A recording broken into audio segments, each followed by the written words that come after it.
Chapter 17, Fort Knox secured. After I got into my backyard, I was able to jump up and grab the edge of the roof that was protruding from the back of my house. It was right over the computer room, which was located between the back entrance and connected to the kitchen on the first floor. I needed to enter from the second door because all the windows were boarded shut on the floor below. The basement had one window that was too small for any adult to fit through. My parents' bedroom was just above the kitchen and those windows weren't sealed. My dad only did the ground level windows because we didn't have enough plywood to seal up the entire house. That's why I was able to get inside from there. Neither I nor my parents thought someone would be able to climb up to the second floor from the outside without being noticed. Even though I used to do it all the time when I was a kid, it felt like the good old days as I snuck inside through the back window of my house. The window always got jammed halfway up, and my mother would make sure that Dad was aware of it every time. He always said he would get around to fixing it, but he never did. Just as that thought crossed my mind, the window didn't get stuck like I expected it to. It seemed my father finally did get around to it after all. I started to wonder when he actually adjusted the window and thought of how long it's been since I snuck in.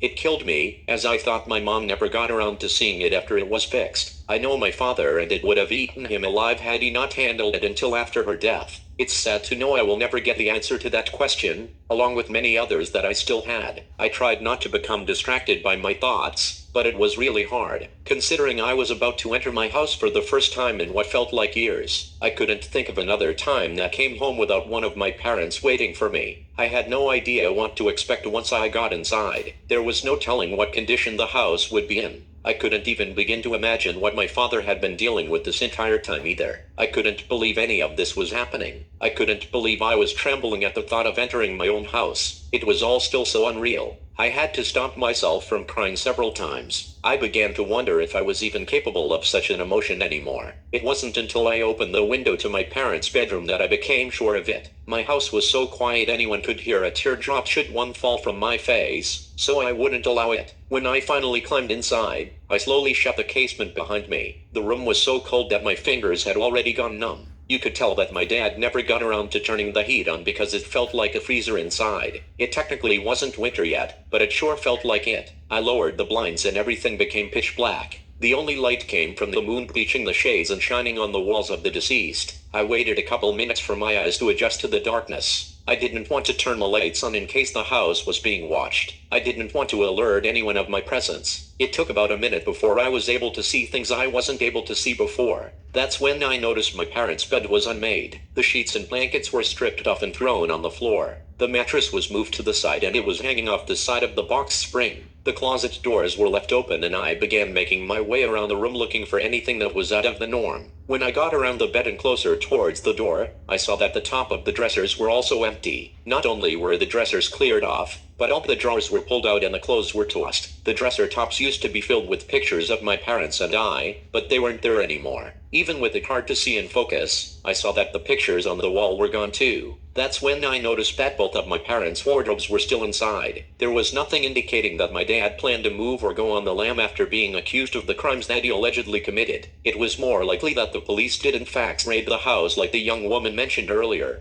I had only been in the house for about 10 minutes and things had already started to feel very off. I became confused and had no idea why the pictures were missing or where they had gone. I couldn't help but think that whoever came into the house and removed everything was trying to get rid of any evidence of my dad's existence. But if they were the case, they could have just burned the house down like they did with the dojo. With that thought in mind, I decided to make my way through the rest of the house and look for more evidence. I wanted to see if I would notice if anything else had changed in my absence. I slowly stepped outside of my parents' room and made my way down the hall, where my room was. When I opened the door, it had the same creak it always had from the times I slammed it shut as a child. My bed was unmade, and everything was also tossed and turned as well. It was a clear sign that the house was ransacked by the police or someone. Whoever it was must have thought I had a vault or something hidden in the walls. My posters were ripped off the wall and I couldn't think of any other reason for that. After I finished checking my room, I went down the hall towards the bathroom. As I got a little closer, I was able to see that the mirror had been broken. I started to tiptoe and approached the bathroom with caution because it was possible that someone might still be inside. When I finally got to the door, there was nothing inside the bathroom besides some dried up blood on the floor that was trailing from the sink. It was likely that my father had punched the mirror and cut his hand on the glass. It was too dark to see just how much blood there was and I certainly couldn't risk turning on the lights, now that I knew that someone was indeed in my house. Being that the blood had dried up already, there didn't seem to be any cause for concern. I checked the cabinets and everything in there was gone, but it used to be filled. From the supplies in the first aid kit, to the medications my father took regularly, the cabinet was empty. It had been completely cleaned out. After I finished up in the bathroom, I decided to check if anything was missing in the attic. I walked back down the hall and reached up for the string that was hanging from the ceiling. When I was young, I was way too short to reach it, but I always found a way. I can't remember trying to reach for it when I grew up because I never went up there after I was tall enough to reach it. Now that I was able to without standing on my tippy toes, it sure brought back a lot of memories. I pulled on the string, the latch opened up and the step ladder to the attic came down. I slowly climbed up the ladder and stuck my head up into the attic to look inside, but it was hard to see.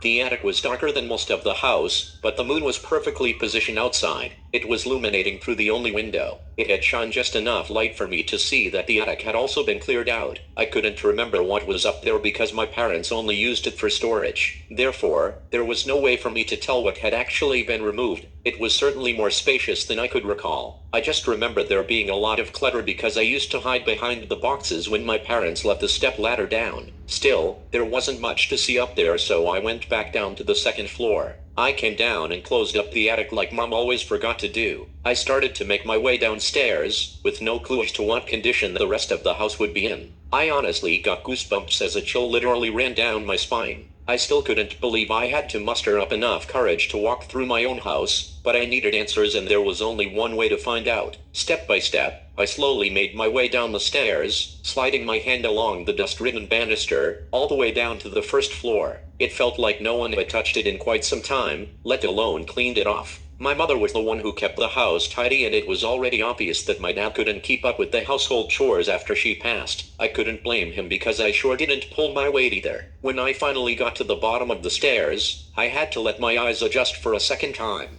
For the most part, the entire living room looked empty. All of the furniture seemed to be there, but the shelves on the wall unit were cleared off, as well as the coffee table. The pictures on the nightstands were also missing, and the walls were stripped bare too. All that remained was the dust that outlined whatever used to be there. I wasn't able to see what else was out of place or missing because it was still dark. I figured I would have to wait until I got some light from the sun once it came up at dawn. But I clearly remember having pictures all around the house, because everyone said it felt like a happy home. It was warm and cozy, but that all changed. The house was no longer warm or cozy. It was cold, dark and abandoned. It felt like a haunted house and you could almost feel the horror that took place. The feeling that overcame my body gave me the courage to continue through the house shortly after it chilled my bones. It was as if the spirit of one, if not both of my parents were still lurking around and I could sense their presence. Strangely, it actually made me feel warmer thinking about it as I came to the bottom of the stairs. It was as if something was guiding me through the house. I felt like someone was leading me somewhere. I couldn't describe the feeling any other way. The house was still dark, but the sun had begun to rise. It slowly made its way into the sky and into my home. It wouldn't be long before I had enough light to assist me. I figured I wouldn't get much since the windows were still boarded up, but there was just enough space between the boards to allow the right amount of light to shine in. My living room became slightly brighter, and I was able to see things a lot better. Everything looked empty and stripped in the living room as well. I couldn't help but think I should leave because this could very well still be an active investigation. The last thing I needed was to be charged for tampering with the crime scene, though it looked like someone already had. That's when I noticed a strange smell in the air. It was very disturbing. I had to literally sniff out where it was coming from. When I finally found the location of the stench, it was coming from my father's fish tank. It was unplugged so it wasn't lit like it used to be and it was hard to see in the dark. Still, I could see that there was a white film floating around the water. I could only guess that it was the remains of his fish. They died and they hadn't been taken care of, so they decomposed completely. It was disgusting, but it was more heartbreaking than anything else. With both my home and my heart in pieces, I made my way towards the kitchen and noticed something that I didn't notice in the dark. The basement door was missing. I only saw it now because the living room had brightened up a bit. There used to be a door accessing the basement from the living room right beneath the staircase, but it was gone. My father just fixed it after I kicked it in a few months ago, but it had been removed and sealed off completely. The door frame was missing, and it had been painted over too. Had I not lived in this house my entire life, I wouldn't be able to tell that there used to be a door there at all. It looked like a regular wall to me. If I didn't know any better, I would think my dad concealed it for a reason. I started touching the wall and feeling around little by little, looking for anything that felt unusual or stood out to me. I had a feeling there was still a way to access the basement because there was no way that the basement just disappeared. I continued placing my hands along the wall until I felt a slight tension with my index finger. When I pushed the wall inward, it fell in and the door had opened up. I was able to slide the door to the side with my fingertip and look inside. The first couple of steps were visible, but there was nothing but darkness after the fourth stair. It was so dark that it resembled a black hole. There were no windows down there and it was very hard to see without any light whatsoever. However, I knew there were a total of 14 steps there because I must have counted them a million times when I was a kid. Seeing as though my father made changes to the doorway, there was a good chance that he made changes to the stairs or other parts of the basement too. I put my hand against the wall and I found the light switch on the opposite side of where it used to be. I flipped it upward and the door had automatically closed behind me. The light came on and the edges of the staircase had lit up. I slowly made my way down into the basement. I could see some of the pictures that were missing from the living room had been put up on the walls leading downstairs. When I finally got to the bottom of the steps, the sight of them alone was enough to bring tears to my eyes. I was so relieved that we still had my family photos. I really thought that he may have broken them in a drunken rage or something worse. I found even more photos that were missing from around the house as I continued down the stairs. It appeared Dad moved them all into the basement for some reason.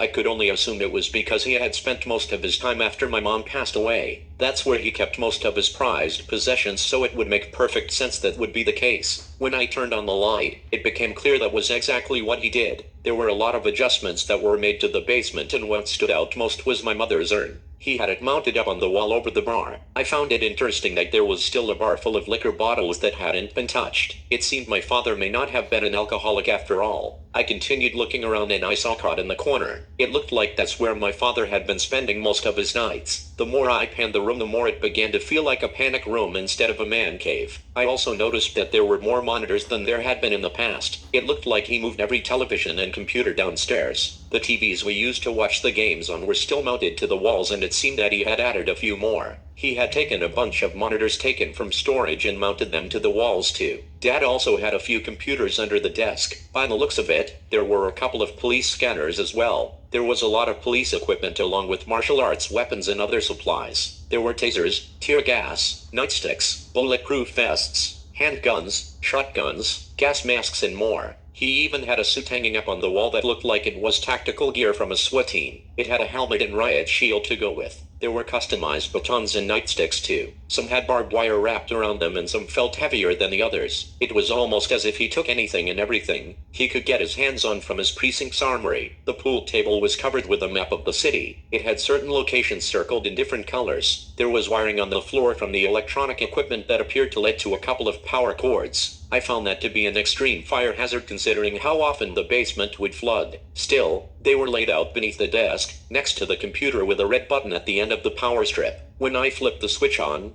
all of the lights turned on along with the monitors that began broadcasting the local news from multiple stations simultaneously. I looked around the basement with my eyes protruding out from the sockets of my skull. I was confused yet shocked at the same time. It was possible that my father just made it seem like he was drunk in order to avoid drawing attention to what he was actually doing. Either that or he had help from someone that could actually function. Had my dad really been an alcoholic, there would be no way the bar would be as full as it was. Not to mention, the basement would probably be as much of a disaster as the rest of the house was. If not, more considering how much time he spent down there. That meant that the house was likely raided as stated by the eyewitness earlier. Chances were, they couldn't find the basement because of the trapdoor. That's when I started to think that Dad must have wanted me to find it at some point. Seeing as though I would be the only one who would know there was a door missing, that had to be the case. The more I thought about it, the more everything made sense. I slowly began to realize what my father had been up to in my absence. I was so shocked that I didn't really grasp what I was seeing right before my eyes. It took a couple of seconds and then it became clear that my father was indeed a vigilante.